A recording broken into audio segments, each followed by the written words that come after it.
से विकारों रूपी रावण पर विजय प्राप्त कर सच्चा दशहरा मनाओ। क्या चाह रहे बाबा? दशहरा मनाएंगे ना? कब मनाएंगे? हैं? कल? परसों? दुनिया वाले मनाएंगे। और हमको कैसे मनाना है? योग बल से अपने विकारों को भस्म करके जला के सच्चा सच्चा दशहरा मनाओ। कृष्ण रामायण और महाभारत का आपस में क्या कनेक्शन है? रामायण और महाभारत का क्या कनेक्शन है?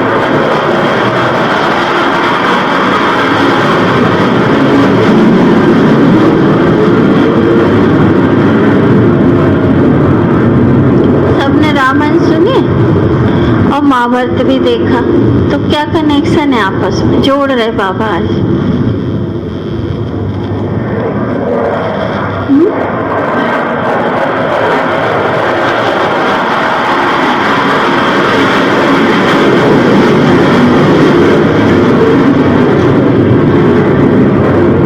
फिर बाबा कहते दशहरा किस बात को सिद्ध करता है?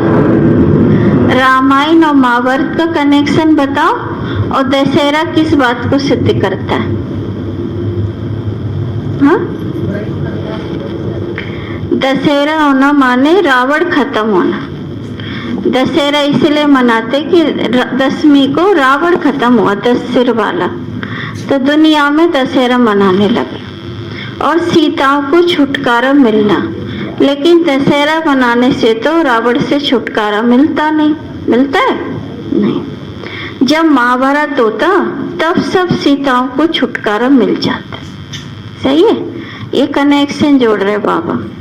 जैसे दुनिया में महामारी होगी, महाभारत होगी, तब आत्मा रूपी सीता को रावण से छुटकारा मिल जाएगा। महाभारत लड़ाई से रावण राज खत्म होता है, तो रामायण महाभारत और गीता का आपस में बहुत गहरा कनेक्शन है। गीते महफिल में जल उठी समा परवाने के लिए। आगे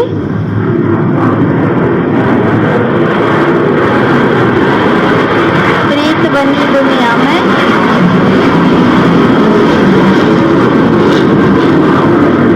मिट जाने के लिए। ओम शांति। बाप फरमाते तुम हो ब्राह्मण संप्रदाय, तुमको अब देवी संप्रदाय नहीं कह सकते। अभी कौन है? ब्राह्मण संप्रदाय।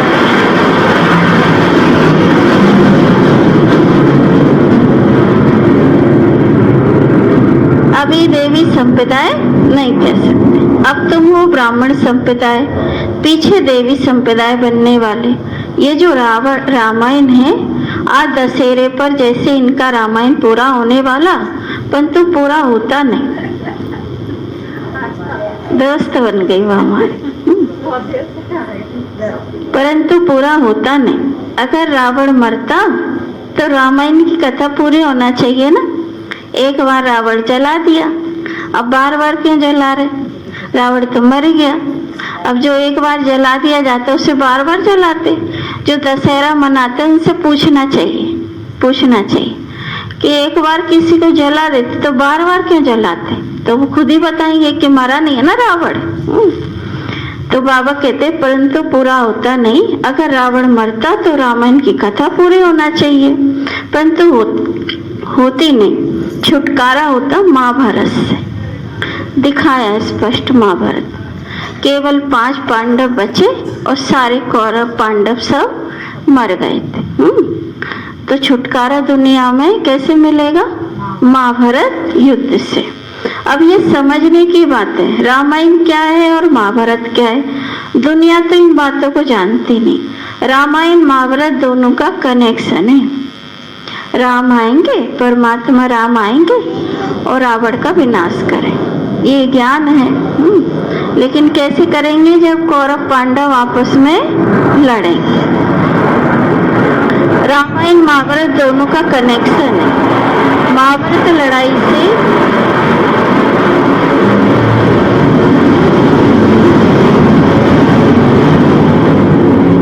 रावण राज खत्म।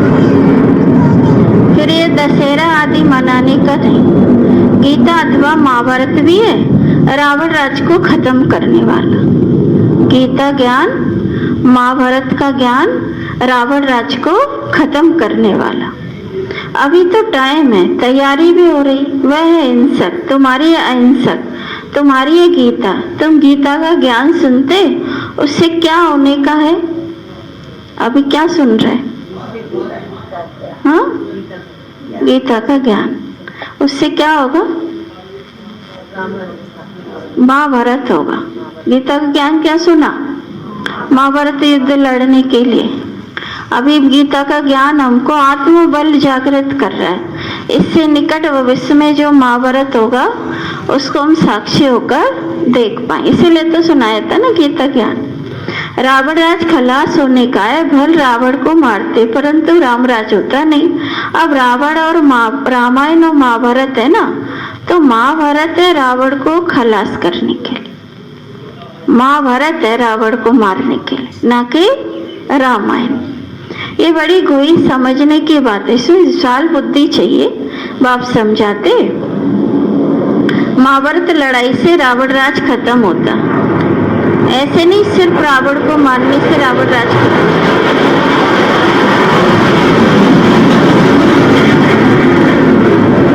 इसके लिए संगम चाहिए। अब संगम है, अब तुम तैयारी कर रहे हैं रावण पर विजय पाने की। इसमें ज्ञान के अस्त्र शस्त्र चाहिए, वह नहीं। जैसे दिखाते रावण और राम की युद्ध हुई,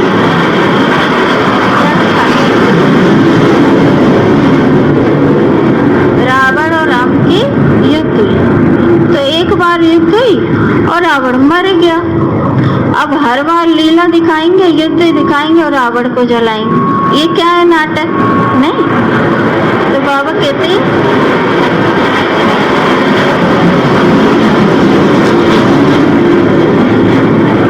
ये सब शास्त्र हैं भक्ति मार्ग के। अभी तुम रावण राज पे विजय पाते योग बल से, ये हो गई गुप्त बात। 5 विकार रूपी रावण पर तुम्हारी विजय होती है। किससे? 5 विकार रूपी रावण पर किससे विजय होती है? गीता ज्ञान से। गीता ज्ञान जो हम सुन रहे, उससे ही हम रावण को जीत सकते हैं। कैसे जीते हम गीता ज्ञान से रावण को? गीता में लिखा आत्मा अजर अमर अविनाशी और आत्मा निर्विकारी है। तो जब आत्म ज्ञान आ गया, परमात्मा का ज्ञान आ गया, तो 5 बुराई कहाँ रहेंगे? नहीं, वो रावण पर जीत हो गई। बाबा तुमको गीता सुना रहे, भागवत तो है नहीं। भागवत में दिखाते कृष्ण चरित्र। भागवत में क्या दिखाते हैं? कृष्ण चरित्र। कृष्ण के चरित्र कुछ नहीं, तुम जानते हो। जब विनाश होगा, महाभारी लड़ाई लगेगी, उससे रावण राज खत्म हो जाएगा। सीढ़ी में दिखाया गया, जब से रावण राज शुरू हुआ तब से भक्ति मार्ग हुआ। ये तुम जानते। गीता का कनेक्शन महाभारत लड़ाई से है। गीता ज्ञान का कनेक्शन, हाँ, ये तो शास्त्रों में भी पढ़ा ना हमने पहले कि गीता ज्ञान सुनाई गया था महाभारत युद्ध करने, क्योंकि पांडव धर्मात्मा थे तो युद्ध करना नहीं चाह रहे थे। उनने कितना झेला लेकिन युद्ध नहीं किया। अब लेकिन अधर्मियों का नाश कैसे करें? तो फिर भगवान ने चरित्र रचा कि अर्जुन को ज्ञान सुनाया, जिससे वो धर्मियों को मार सके।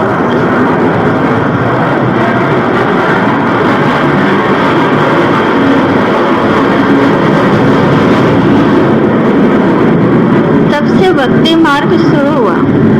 ये तुम जानते। गीता का कनेक्शन महाभारत लड़ाई से।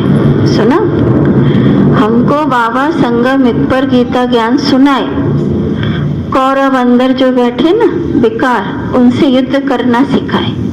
तो महाभारत युद्ध का कनेक्शन गीता ज्ञान से हो गया, तब तो भक्ति मार्ग हुआ। ये तुम जानते। गीता का कनेक्शन महाभारत लड़ाई से। तुम गीता सुनकर राज्य पाते। लड़ाई लगती सफाई के लिए। लड़ाई क्यों लगती? सफाई के लिए। बाकी भागवत में चरित्र फालतू है, ये पुराण में कुछ भी नहीं, कुछ भी।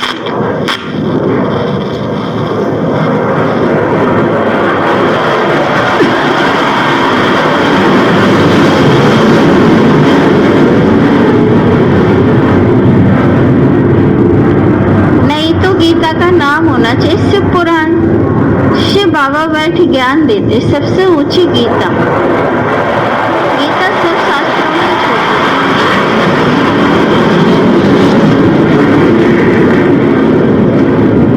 सब पुस्तक बहुत बड़े बड़े बनाए, मनुष्यों की जीवन कहानी बहुत बड़ी बड़ी बनाई। नेहरू ने शरीर छोड़ा, उनके कितने वॉल्यूम बनाते। गीता शिव बाबा की कितनी बड़ी होना चाहिए, परंतु गीता कितनी छोटी है। हर एक व्यक्ति जब जाते, धर्मात्मा जाएं, राजनीति वाले जाएं, तो उनकी बड़ी बड़ी स्टोरी कथाएं सुनाने चाहिए, सुनाते ना। तो बाबा कहते इतना श्रेष्ठ गीता ज्ञान, उसके कितना कथन ज्यादा होना चाहिए। कितनी बड़ी होना चाहिए, परंतु गीता कितनी छोटी है।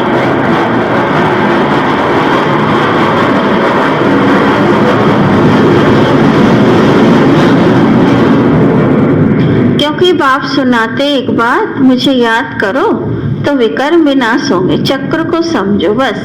इसलिए गीता छोटी बना दी। ये ज्ञान कंठ करने का है कि पाठ करने का? कंठ करने का। तुमको मालूम है गीता का लॉकेट बनाते, शास्त्रों में गीता को इतनी छोटी बना दी कि पेंडल बना के गले में पहनते लोग, कहते उससे भूत प्रेत पास नहीं आते। इसलिए वो विधान बना। इसमें छोटे अक्षर होते हैं। अब बाबा भी तुम्हारे गले में लॉकेट पहनाते हैं, बाहर से नहीं पहनाते बाबा। कैसे पहनाते? अंदर से। ये ज्ञान कंठ कर लो और चिंतन में चलाते रहो। गीता का लॉकेट बनाते से छोटे अक्षर होते हैं। बाबा भी तुम्हारे गले में लॉकेट पहनाते, त्रिमूर्ति राजाई का। बाबा कहते गीता है 2 अक्षर, अल्फ और बे। गुप्त मंत्र का लॉकेट मन मना भव। कौन सा मंत्र का लॉकेट है? मन मना भव। मुझे याद करो तो विकर्म विनाश होंगे। तुम्हारा काम है योग बल से विजय पाना। फिर तुम्हारे लिए सफाई भी तो चाहिए। क्यों तपस्या कर रहे हैं? विजय होने के लिए, हाँ, रावण पर जीत पाने के लिए। तो जब जीत पा लेंगे तो सफाई भी तो होगी। बाप समझाते तुम्हारे योग बल से रावण का विनाश होगा। रावण आज कब शुरू है ये नहीं जानते। ज्ञान बड़ा सहज है, सेकंड की बात है। ज्ञान समझना कितने सेकंड की बात है? सेकंड की बात है। बाबा के जिसने समझ लिया वो तो एक ही दिन में समझ जाएगा, और जिसने नहीं समझा बरसों लग जाते, वो चलेंगे अपने अनुसार ही। तो क्या कहेंगे उसे? समझा नहीं। 84 जन्मों की सीढ़ी, इतने इतने जन्म ले, कितना सहज है। बाप ज्ञान का सागर है। बाबा कौन है? ज्ञान का सागर। ज्ञान सुनाते ही आते हैं।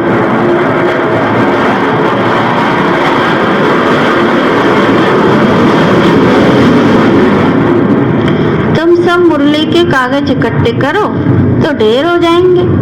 कितने मुरलियां हो जाएंगी? जो 10 साल ज्ञान में चल लिया उसके पास एक अलमारी भर के मुरलियां हो गई। हैं, ढेर कागज हो जाते ना। तो क्या करते फिर? क्या करते हैं? बाबा जब कराची से आए तो दादियों ने बहुत सारी गठरियां बना बना के संग ले ली। अब वहाँ नियम था जहाज में वजन लेके नहीं जा सकते, तो बाबा ने भाई नदी में ठंडी करवा दी। कहते ज्ञान सागर तुम्हारे संग है और बाबा तुम्हारे साथ है, तो ये ग्रंथ काय को लिए घूम रहे। तो बाबा ने कितना दादी रोई कि हमारा ज्ञान खजाना लुट रहा है। तो फिर बाबा ने ज्ञान दिया कि कितना ढेर ज्ञान सागर है ना। बुद्धि में धारण करने का ज्ञान है। बुद्धि में, किताबों में, डायरियों में, या मुरलियां जमा कर करके रख लो। बाढ़ आएगी तो मुरली बटोरते फिरना, और बुद्धि में होगा तो योग लगाने तो बैठ ही जाएंगे। क्या सही है? ज्ञान का सामान इकट्ठा करना कि परमात्मा को इकट्ठा करना, बुद्धि से कनेक्शन जोड़ना। ज्ञान सुनाते हैं, तुम सब मुरली के कागज इकट्ठे करो तो ढेर हो जाए। बाप डिटेल में समझाते, नट सेल में तो कहते अल्फ को याद करो, बस टाइम किस में लगाते हैं, तुम्हारे सिर पर पापों का बोझ आए, कि पापों का बोझ उतारने में टाइम लगता है, इसीलिए बाबा इंतजार कर रहे हैं। अब यही विनाश हो जाए, क्यों नहीं हो रहा? क्या हल्के ही नहीं हुए, बोझ लिए लिए बैठे हैं। जब वो गठरी उतरेगी तब स्वर्ग में आने लायक बने। याद से ही उतरना है, इसमें मेहनत नहीं लगती, घड़ी घड़ी तुम भूल जाते। जिससे बोझ खत्म होगा उसको ही घड़ी घड़ी भूल जाओ। कोई व्यक्ति आपका कर्ज उतारने को तैयार है, अब आप पे 10-20 लाख रुपए कर्ज है, कोई आके ऑफर करे कि हम तुम्हारा चिपटू कर देंगे, तो उस व्यक्ति को बोलेंगे? हाँ, एक बार भी अगर कोई सांत्वना दे दे कि हम उतार देंगे, तो आगे पीछे ही घूमते रहेंगे, हाँ, कि ये मदद करेगा, ये मदद करेगा। और बाबा खुलेआम ऑफर करते रहते, रोज रोज करते रहते, ये कर्मों का बोझ योग लगा के ही खत्म करो, उतारने के लिए आए ना वो। अब लेकिन हमारा योग ही नहीं लगता, जिस चीज से फायदा मिलता है उससे ही दूर है हम, तो प्राप्ति कैसे होगी? फिर कर्म भोगना के रूप में भोगना पड़ता है। अब बाबा और साक्षी होकर देखते। कल उस दीदी की क्लास सुनी साक्षी दृष्टा की। जब हमारा दिमाग देहधारियों में बैठता है, समय पे कोई चीज की आवश्यकता है और हमने देहधारियों का सोच लिया, तो बाबा पीछे हाथ बांध के खड़े हो जाते। सुना? बाबा देखते हैं, पहले द्रौपदी की तरह देखते हैं कहाँ दिमाग ले जा रहा। उस समय बाबा की बिल्कुल मदद नहीं, क्योंकि बाद में बाबा याद आए जब कोई ने मदद नहीं की तो बाबा ने भी नहीं की। क्यों? क्योंकि बाबा ने महत्व बाबा को दिया ही नहीं हमने। हाँ, जो पहले पहले याद कर लेता है बाबा दौड़े चले आते। तो क्या करना चाहिए? विकर्मों का बोझ उतारने के लिए योग बल जमा करना चाहिए। तुम्हारे सिर पर पापों का बोझ बहुत है, याद से ही उतरना है, इसमें मेहनत लगती, घड़ी घड़ी तुम भूल जाते। तुम बाबा को याद करते रहो तो कभी विघ्न नहीं पड़ेंगे। याद से क्या होगा? विघ्न आते हैं लेकिन हमको खतरे में नहीं लाएंगे, विघ्न याद से पड़ेंगे नहीं। देह अभिमानी बनने से विघ्न पड़ते। कैसे विघ्न आते? सेवा में आए हरि भजन को कौटन लगी कपास, आए थे भगवान को प्रत्यक्ष करने और अपने को प्रत्यक्ष करने लगे। हाँ, हमें कोई नहीं पूछ रहा, हमें कोई नहीं पूछ रहा, अब पूछ और लग गई। हनुमान जी ने क्या किया? हाँ, जो देह अभिमान में जीता बाबा की सेवा में विघ्नकारी बन जाता। तो क्या बनना है? निर्विघ्न। तो बाबा कहते देह अभिमानी बनते अंत में, फिर आधा कल कुछ विघ्न नहीं पड़ता। कितनी गोई बातें समझने की, शुरू से लेकर कितना सुनाते आए, फिर भी कहते अल्फ वे को याद करो। बस झाड़ का विस्तार बीज को छोटे से छोटा होता है, झाड़ कितना बड़ा निकलता। आज दशहरा है, 2 दिन बाद है ना दशहरा। समझो बाबा आज ही हमको समझा है। दशहरे का प्रोग्राम करने के लिए कौन कौन तैयार है? हाथ उठा। अच्छा, एक ही दिन और सब नहीं? क्या हम भी जला ले जरा दशहरा? नहीं। हाँ, एक बार किया था हम लोगों ने, वो दीनदयाल नगर का जो पार्क है ना, डी सेक्टर का, वहाँ पुतला बना के कचड़ा फालतू कपड़े कचड़ा कूड़ा होता है उसका बच्चों ने पुतला बना दिया। और फिर हमने कहा सिंपल नहीं जलाओगे, फिर हमने पकड़ लिया पर्ची बनाओ सब, और वहाँ खड़े हो जाओ रावण के पास कि अंदर का रावण जला रहे। फिर सबने किया था। हाँ, अभी फिर करे, परसों करे, खूब नाचना गाना मौज करना। हमने रावण जला दिया, रावण जला दिया, यही खुशी मना लिया करो। क्रोध खत्म कर दिया, रावण जला दिया, लोभ खत्म कर दिया, रावण जला दिया, एक एक खत्म करते जाओ कि हमने ये सिर काट दिया, तो खुशी भी तो होगी। तो बाबा कहते झाड़ का है कितना बीच आज दशहरा। बाबा समझाते रामायण का महाभारत से क्या संबंध है? रामायण तो भक्ति मार्ग का आधा कल्प से चला है, गोया अब रावण राज रहा। फिर महाभारत आएगा, रावण राज खत्म और राम राज शुरू हो जाएगा। सही बात है ये। अभी क्या आएगा? महाभारत होएगा ना, तभी तो रावण राज खत्म होगा। रावण तो समाप्ति तभी होगी जब यहाँ के रावण सारे जल जाएंगे। बड़े बड़े रावण हैं, बड़े बड़े, जिनकी करने का तो वर्णन महिमा जैसे शिव बाबा की है, सागर है वो। ऐसे पापों के सागर बहुत हैं धरती पे।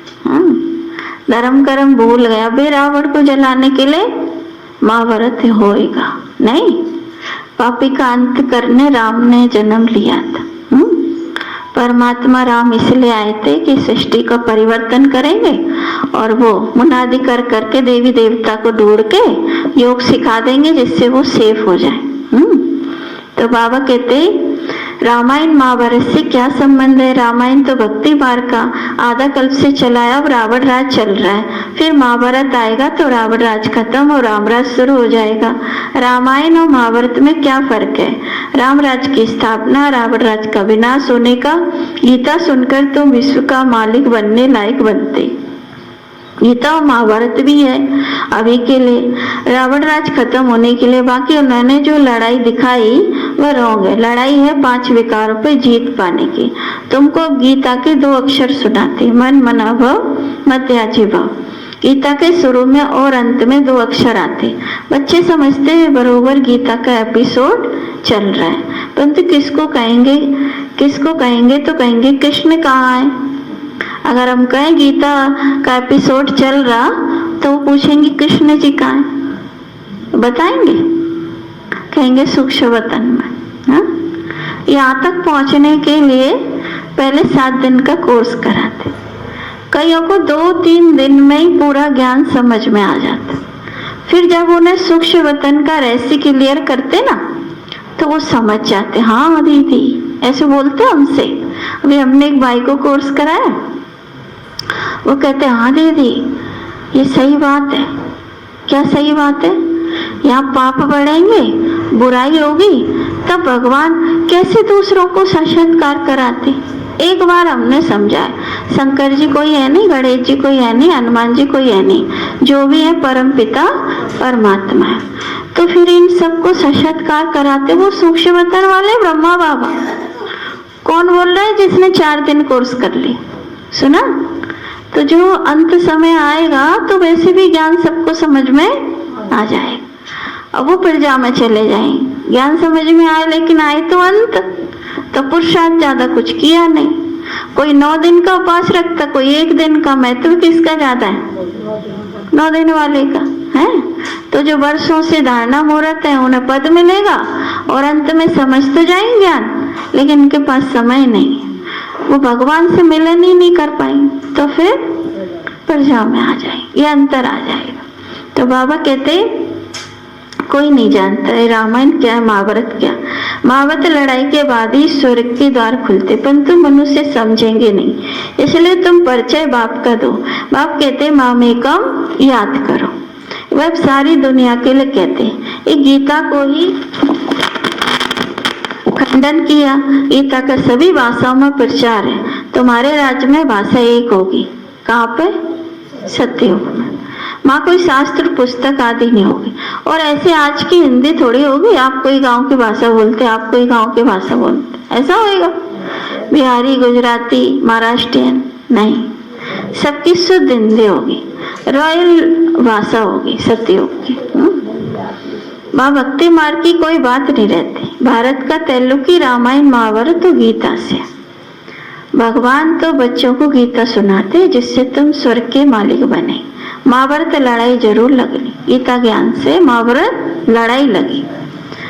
जो पति दुनिया खत्म हो जाए, गीता से तुम पावन बनते। तित पावन भगवान आते अंत में, कहते काम मां शत्रु, इस पर विजय पानी। काम विकार से कभी हार नहीं खानी चाहिए, इससे बहुत नुकसान है। काम विकार से कितना नुकसान है? जैसे कोई चढ़े तो जाके वैकुंठ और गिरे तो चकना चूर। एकदम टॉप से गिरेंगे तो सारे हड़गोड़ टूट जाएंगे। चलो कोई फिसला है तो थोड़ा चढ़ा था, वहीं से फिसल गया तो बच जाएगा। हाँ, थोड़ा थोड़ा गिरा है तो थोड़ा हाथ पैर टूट जाएगा या खरोंच आ जाएगा, बाकी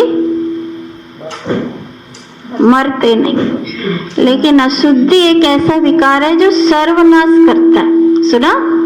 बुद्धि का नाश, सबसे पहले क्या होगा? बुद्धि का नाश होगा। जिसके अंदर जन्म से अशुद्धि आई ना, उसका योग कभी लगेगा नहीं। योग लगा रहे लग ही नहीं रहा योग। क्यों? क्योंकि बुद्धि का नाश कर लिया। अशुद्धि क्या करती है? बुद्धि का नाश। तो वो चकनाचूर हो जाते। अब बहुत मेहनत करनी, जब जैसे कोई के सारे अड़गुड़ बिखर गए और उसे जिंदा करना है। हाथ टूट गए, पैर टूट गए, सिर टूट गया, सब कुछ नसें टूट गई, अब उसे पड़ा मरा नहीं अभी। अब क्या करना है? सही करना है। तो कितनी मेहनत लगेगी डॉक्टर को। कोई बाबा वैद्यनाथ मेहनत करवा रहे हैं, भिखारी बनना ही पूरा चकनाचूर होना। लेकिन कितनी मदद कि बाबा देख रहे घर गृहस्थी वाले हैं, बाल बच्चों वाले, भिखारी तो हैं। हाँ? फिर भी बाबा हमको इतना बल दे रहे कि हमारी बुद्धि शुद्ध हो गई, हम धारणा मूर्त हो गए। नहीं हो गए ना? अब योग भी लगने लगा। कई माताएं, इतना कनेक्शन अच्छा है बाबा से, बहुत अच्छा। कैसे? हाँ, धारणा पक्की की, पुराने जीवन को पूरी तरह भूल गए, नए जीवन में पूरा रम गए, तो योग सहज लगेगा। मर गए जैसे हम, शूद्र से ब्राह्मण बन गए, तो पापों का बोझा सिर पर है, वे कटे तब स्वर्ग में चले। कैसे जाएंगे? जब पाप कटेंगे तब स्वर्ग में चले। यहाँ मनुष्य पाप करते रहते, करके एक जन्म कोई सन्यासी बनते, जन्म तो विकार से लेते। रावण राजा विकार का जन्म होता नहीं। पूछते वह जन्म कैसे होगा, योग बल से किसको कहा जाता? पूछने की दरकार नहीं, संपूर्ण निर्विकारी। दुनिया रावण राजी नहीं तो प्रश्न उठ नहीं सकता। सब साक्षात्कार होंगे। जब बूढ़े होते तो ये साक्षात्कार होता है, जाकर बच्चा बनो, माता के गर्भ में जाओ। आत्मा को ही संकल्प चलेगा कि हमको इसके घर आने में बच्चा बनना है। यह नहीं मालूम रहता फलाने घर जाऊंगा, सिर्फ अब छोटा बच्चा बनना। मोर और डेल का मिसाल है, आंखों से आंसू से गर्व होता है। पपीते के झाड़ में भी एक मेल एक फीमेल का झाड़ होता, एक दो के बाजू में होने से फल देते। कई पपीता का पेड़ फल नहीं देता। क्यों? नर मादा दोनों बगल बगल में पैदा होंगे पपीते के पेड़, तब वाइब्रेशन से वो फल देते हैं। सुना? अकेला नहीं देता। अब उसमें कौन सी अपवित्रता की बात है? सुना? ये पवित्रता की कहानी है सतयुग की। सतयुग में आप ही जैसी गृहस्थी होगी, लेकिन सब विकार नहीं होंगे, संपूर्ण निर्विकारी। पवित्रता के बल से सब कुछ कर सकते हो, सब कुछ। सीता मैया ने धरती फाड़ दी। कैसे? उनकी पवित्रता की परीक्षा हो रही थी। और फिर उनने बाद में यही कहा, भगवान अब नारी का चरित्र बिगड़ गया रामायण से, क्योंकि जीवन भर नारी पर शक किया जाएगा। आजकल क्या होता है, भाई चाहे दुनिया में घूमे आए, मैंने एक ही रात एक आश्रम में रह आए, तो भाई उसके लिए तैयार नहीं होते। हाँ, अच्छा बिना कहीं चली जाए तो कितने मार पड़ती है। सुना? ये कहानी कहाँ से बनी? यहीं से। सीता चरित्र यहीं का तो है। ये भंडार है। जब जड़ चीजों से ऐसा होता तो चेतन में सत्य में क्या नहीं हो सकता। आजकल भी तो ऐसा हो रहा है ना, मोर के बच्चे होते हैं, पपीता के फल होते हैं। ये उदाहरण है पवित्रता का। ये सब डिटेल आगे चल के समझ में आ जाएगा। मुख्य बात है, तुम बाप को याद कर, तमो प्रदान से सतो प्रदान बन, वर्षा ले लो, फिर यहाँ की रस्म जो होगी सो देखें। पहला काम क्या करना? याद करके अधिकारी बनना।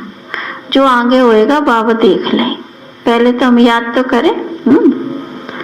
तो बाबा कहते तुम योग बल से विश्व के मालिक बनते। जो बच्चा क्यों नहीं पैदा हो सकता, ऐसे ऐसे प्रश्न बहुत पूछते हैं, फिर कोई बात में जवाब पूरा नहीं मिला तो गिर पड़ते। थोड़ी बात में भी संशय आ जाता। शास्त्रों में कोई बातें नहीं, शास्त्र है भक्ति मार्ग के। सुना?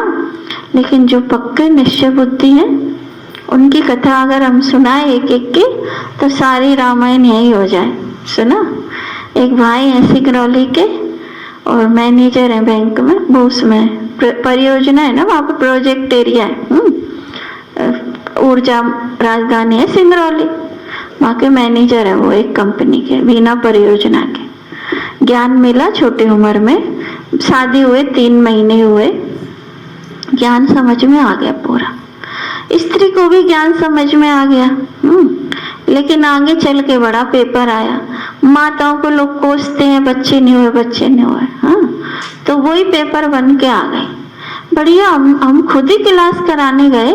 आज की डेट में तो उनके इतने स्टूडेंट होंगे कि ये पूरा हॉल भर जाए, इतने होंगे। वो केवल पवित्रता का बल है। अब उस समय उस पे भाई पे इतनी समस्या आई, लेकिन उसने अपना नियम नहीं तोड़ा। एक समय तो ऐसा आ गया कि माता बड़ी बहन जी के पास पहुंच गई और बहुत रो रो के बड़ी बहन जी से ही बुलवा दिया कि जाओ गृहस्थी मार्ग में। वो बड़ी बहन जी से ही बात करना बंद हो गया, सुना। और फिर वो तो थोड़ा गुस्सा होते ना बच्चे, फिर सही हो जाते बाकी। लेकिन उसने अपनी धारणा नहीं तोड़ी। जाते तो जा, नहीं तेरी दशा न जाए, केवटिया की नाव जो चढ़े मिलेंगे भाई। जो जा रहे गर्त में 100 बार जाए, लेकिन हम उसका संग करके खुद नहीं जाए। क्योंकि जब हम धर्मराज के सामने होंगे, आप भी होंगे हम भी होंगे, तो हमारे पुण्य गिने जाएंगे और आपको मार पड़ेगी। नहीं तो आपके संग अगर हमने भी गड़बड़ की तो क्या होगा, हाँ, हमको भी लाइन में खड़ा कर दिया जाएगा सजा के लिए। अब अच्छा लगेगा? हाँ, लगेगा। एक दोना आपको बांट रहे हैं, एक दोना हमें ही मिले और खाने को मिले नहीं, कैसा लगेगा? अरे दीदी ऐसे क्यों कर? समझ में आ रहा है ज्ञान? क्या ज्ञान है?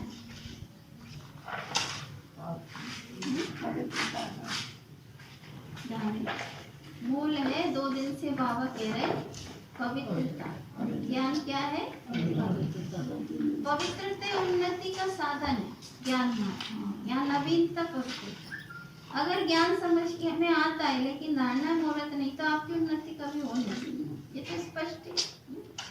तो बाबा कहते मुख्य बात है, तुम बाप को याद कर, तमो प्रधान से सतो प्रधान बन वर्षा ले लो, फिर वहाँ की रस्म जो होगी सो देखें। बाबा समझाते, कोई बात में जवाब पूरा नहीं होता तो गिर पड़ते। थोड़ी बात पे संशय आया, शास्त्रों में ऐसी बातें नहीं। शास्त्र भक्ति मार्ग की, परम पिता परमात्मा आके ब्राह्मण धर्म, सूर्यवंशी चंद्रवंशी धर्म की स्थापना। कौन से धर्म की? सूर्यवंशी चंद्रवंशी। ब्राह्मण संगम युग, बाबा को संगम युग पे आना पड़ता। पुकारते ये पतित पावन आओ। उस तरफ वाले कहते हैं लिबरेटर, दुख से लिबरेट करो। दुख कौन देते हैं? भगवान दुख देते हैं। तो भगवान से क्यों कहते हैं हमें छुड़ा? भगवान कहते तुम खुद ही दुखी हो रहे, 5 विकार को छोड़ दो, सुखी हो जाएंगे। ये उनको मालूम नहीं। तुम जानते रावण राज खत्म होगा, तुमको बाबा राजयोग सिखाते। जब पढ़ाई पूरी होती तब विनाश होता। इसका नाम महाभारत रखा। महाभारत में रावण राज खत्म होता, दशहरे में एक रावण को खत्म करते। ये हद की बात है, ये बेद की बात है। सारी दुनिया खत्म हो जाए, क्या होगा? तो रावण जन जाएगा। रावण के वंशज बहुत सारे, सुनाई तो दे रहा है? दे रहा? तो सारे रावण जल जाएंगे, रावण राज समाप्त हो जाएगा। ये हद की बात है, बेहद की बात है, सारी दुनिया खत्म हो जाएगी। इतनी छोटी छोटी बच्चियां नॉलेज कितनी बड़ी बड़ी दे रहे, ये अंत में समझ में आएगा लोगों को। ये ज्ञान बड़ा भारी है, बहुत ऊंचा और है इतने छोटे छोटे। ये जिस्मानी नॉलेज जैसे घासलेट है, सुना? जिस्मानी नॉलेज इकट्ठा करते हो ना, इसका समाचार उसका समाचार, ये व्हाट्सएप ये फेसबुक, ये सब क्या है? घासलेट। अब बदबू तो आएगी, बदबू खुशबू पैदा कर नहीं सकता, सही? तो बाबा कहते ये सच्चा घी। क्या खाते हम लोग? ज्ञान लेकर सच्चा घी खाते। और अज्ञान की बातें लेकर क्या पीते हो? घासलेट। पसंद है घासलेट पीना? हाँ नहीं। और जब अज्ञान की बातें इकट्ठी करो तब सोच लेना ये बात, क्या कर रहे हैं? घासलेट पी रहे हैं। तो घासलेट पीने वाले को हॉस्पिटल पहुंचा दिया जाता है नहीं? ज्ञान में इंटरेस्ट नहीं आएगा, सुना? योग में मजा नहीं आएगा। आनंद क्या होता है? तीव्र सुख संगम युग का, वो तो व्यर्थ में चलने वाले भूल ही जाते हैं। तो वहां सुख कहां से मिल जाएंगे? स्वर्ग में बन जाएंगे दास दासी। बाबा कहते हैं ये सच्चा घी, रात दिन का फर्क है। अभी क्या मिल रहा है? हाँ, घी खाने से दिमाग तेज हो जाता, सुना? ये ज्ञान का सच्चा घी मिल रहा है। ले लो कनिस्टर भर भर के, क्या जा रहा है? वो लेने में भी दिक्कत है। रावण राज में तुमको घासलेट खाना पड़ता है, सुना? अभी सब चीजों में मिलावट है। रावण राज में घासलेट खाना पड़ता है। आगे इतना सच्चा घी मिलता था, फिर महंगा हो गया तो तेल खाना पड़ा, घासलेट। तेल क्या है? घासलेट। पहले तेल का नाम निशान नहीं था, नहीं था। ये गैस बिजली आदि पहले कुछ नहीं था। थोड़े ही वर्षों में कितना फर्क पड़ा, अभी तुम जानते, सब खत्म होने वाला। जो आज की संस्कृति है ना, खान पान की शुद्धिकरण नहीं, यही शरीर की बीमारियां पैदा कर रही। जैसे ही भोजन शुद्ध करने लगोगे, सात्विक भोजन खाओगे, बीमारियों से मुक्त हो जाएंगे। थोड़े ही वर्षों में कितना फर्क पड़ा, अभी तुम जानते, सब खत्म होने वाला। शिव बाबा हमें लक्ष्मी नारायण जैसा बनाने के लिए पढ़ा रहे। यह नशा इस बाबा को बहुत रहता, बच्चों को माया भुला देती। जब कहते हम बाबा से वर्षा लेने आए तो नशा क्यों नहीं चढ़ता? पूछ रहे बाबा। अधिकार लेने ही तो आए थे, तो नशा क्यों नहीं चढ़ता? जब कहते हम बाबा से वर्षा लेने आए तो नशा क्यों नहीं चढ़ता? स्वीट होम, स्वीट राजधानी भूल जाती। बाबा जानते, जो जो हड्डी सर्विस करते वही महाराज कुमार बनेंगे। समझ में आया? हड्डी सेवा। हड्डी सेवा कैसे कहते हैं? किसको कहते हैं?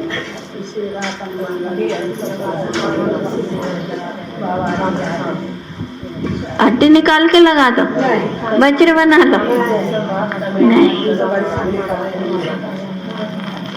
हाँ,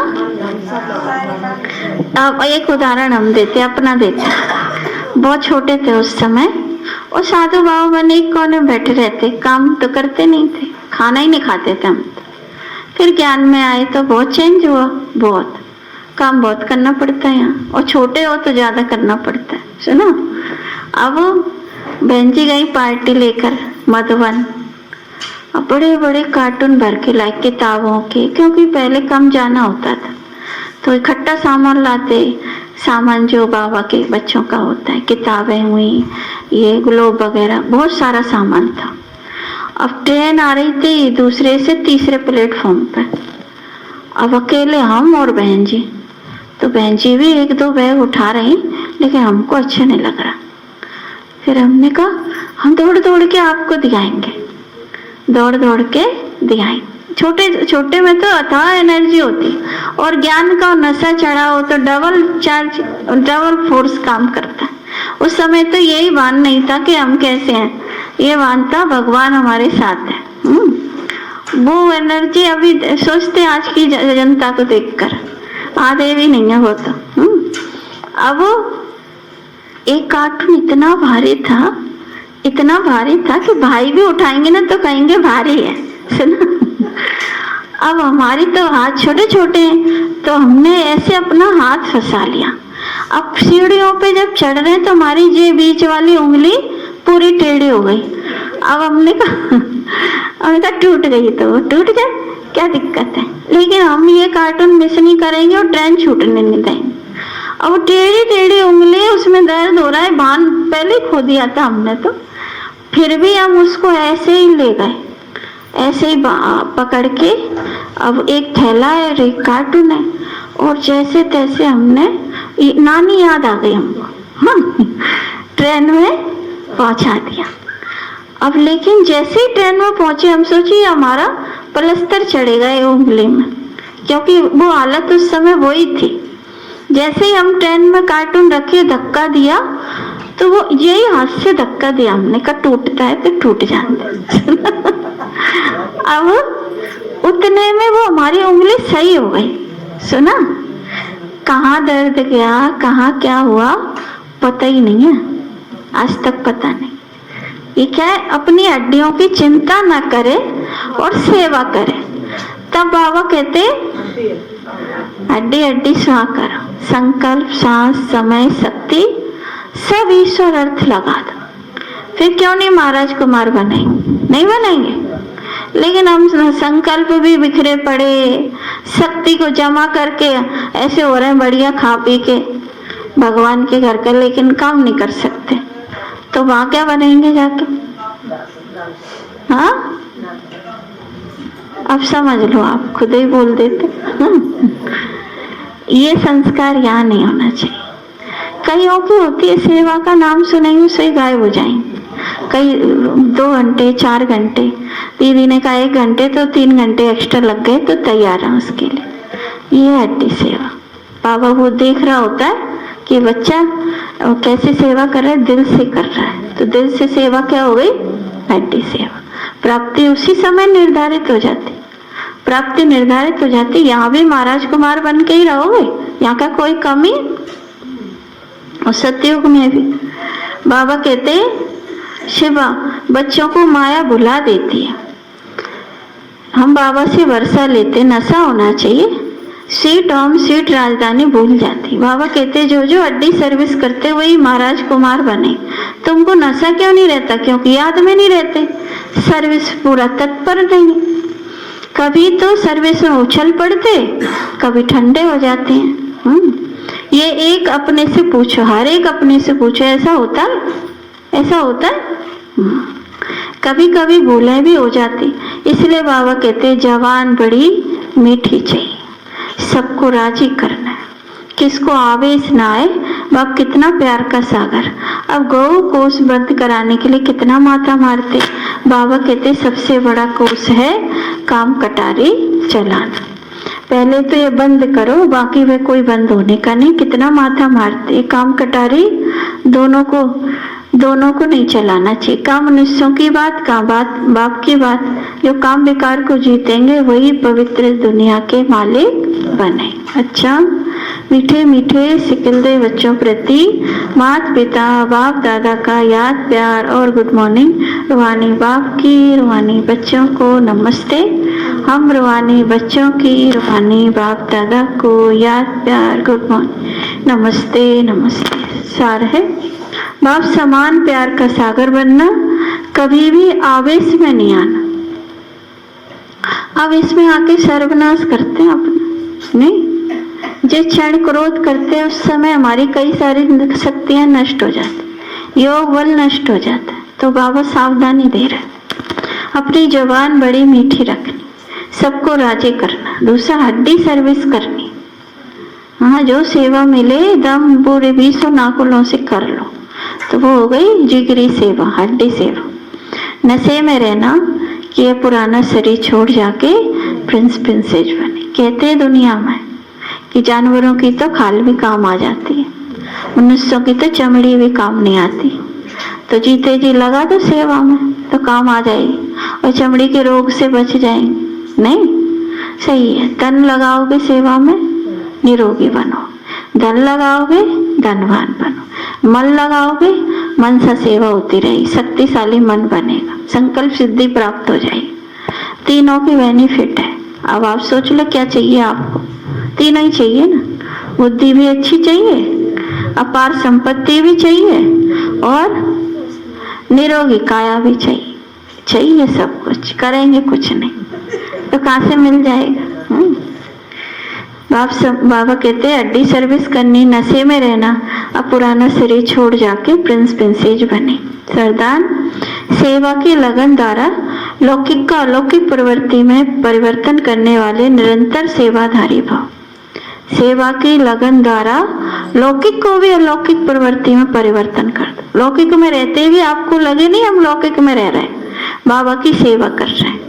इतनी ऊंची अवस्था चाहिए, उसे क्या कहेंगे? निरंतर सेवाधारी। सेवादारी का कर्तव्य निरंतर सेवा में रहना, चाहे मनसा सेवा करो, चाहे वाचा, चाहे कर्मणा सेवा करो। सेवादारी कभी भी सेवा को अपने से अलग नहीं समझते। जिनकी बुद्धि में सदा सेवा की लगन रहती है, उनकी लौकिक प्रवृत्ति बदलकर ईश्वरीय प्रवृत्ति हो जाती है। सेवादारी घर घर नहीं समझते, लेकिन सेवा स्थान समझ के चले। आपका घर घर नहीं, आप अपने घर की सेवा के निमित्त हो। बाबा की सेवा भी हम कर रहे हैं तो घर और आश्रम एक जैसा हो जाएगा। सेवा स्थान समझ के चलते सेवादारी का मुख्य गुण है त्याग। त्याग किसको कहते हैं? देते जाओ, देते जाओ, पाने की आशा न रखो। सेवादारी का मुख्य गुण है त्याग। त्याग वृत्ति वाले प्रवृत्ति में तपस्वी मूर्त होकर चलते। कैसे चलते? तपस्वी मूर्त हो, जिससे सेवा स्वतः होती है। स्लोगन: अपने संस्कारों को दिव्य बनाना तो मन बुद्धि को बाप के आगे समर्पित कर दो। अगर संस्कारों को दिव्य बनाना तो क्या करो? मन बुद्धि से बाप के आगे समर्पण कर। मन चले तो भी सोचते ही जा रहे, सोचते ही जा रहे। मन को कह नहीं पाते क्या कि अरे तुम तो भगवान के हो, भगवान के बारे में सोचो। हमने तो तुम्हें भगवान को सौंप दिया, उनके बाल बच्चे हो तुम, उनसे उनके ही संग मौज करो। बुद्धि अपने आप खुश हो। जैसे ही आप मन को मना लेती आपकी बुद्धि, तो प्रसन्न रहती और बाबा की याद सहज हो जाती है। अपने संस्कारों को दिव्य बनाना है, मन बुद्धि को बाप के आगे समर्पित कर दो। 1 घंटे हर एक को बैठकर बाबा को याद करना चाहिए, वो तो करते ही। अपने आप को याद करना चाहिए। सुनो, अपने आप से बैठ के बातें करो, पीछे ही पड़ जाओ हाथ धो के। सुनो, बैठ गए हम, अब सोचो क्या क्या सोच रहे हैं। आ जाओ लाइन में बैठ के आराम से। फिर अपने आप अगर योगी बने होंगे तो 10 मिनट में कंट्रोल में आ जाएगा मन। सुना? और फिर बाबा से बातें करने लगोगे। और नहीं बने तो 1 आध घंटा तो लगेगा उसको कंट्रोल में कर। जो बहुत चंचल बच्चा होता है, देखो उठा के राहुल नीचे रखे है ना उसको, नहीं? हाँ, ऐसे अपने मन को रख दिया करो कि एक साइड बैठ जाओ। सुना? ऐसी अवस्था हमारी होना चाहिए। हाँ? आज बाबा ने कहा, मीठे बच्चे, योग बल से विकारों रूपी रावण पर विजय प्राप्त कर सच्चा सच्चा दशहरा मनाना है। क्या करना है? हाँ, सच्चा सच्चा दशहरा मनाओ, योग बल से रावण पर विजय प्राप्त करने वाले। कृष्ण रामायण महाभारत का आपस में क्या कनेक्शन है? दशहरा किस बात का सिद्ध करता है? क्या कनेक्शन है? पहले राम आएंगे, रामायण रचेंगे, हाँ, फिर सीताओं को रावण की कैद से निकालेंगे। फिर जब सीताएं निकल आएंगी, संगम में ऊपर आ जाएंगी, तब महाभारत युद्ध करा देंगे। असुर असुर आपस में लड़ लेंगे, हैं? आपस में ही कनेक्शन है। जब राम आकर रावण को जला देते तो महाभारत युद्ध हो जाता है, समाप्ति हो जाती, नई दुनिया आ जाती। दशहरा होना माने रावण खत्म होना, सीताओं को छुटकारा मिलना। लेकिन दशहरा मनाने से रावण से छुटकारा मिलता नहीं। जब महाभारत होता है तब सब सीताओं को छुटकारा मिल जाता। महाभारत लड़ाई से रावण राज खत्म होता है। तो रामायण महाभारत और गीता का आपस में बहुत गहरा कनेक्शन है। कोई आपसे पूछे आप शास्त्रों को मानते हो, तो क्या कहेंगे? रामायण महाभारत गीता तीनों को मानते हैं। मानते हैं? आज बाबा बता रहे हैं। ओम शांति।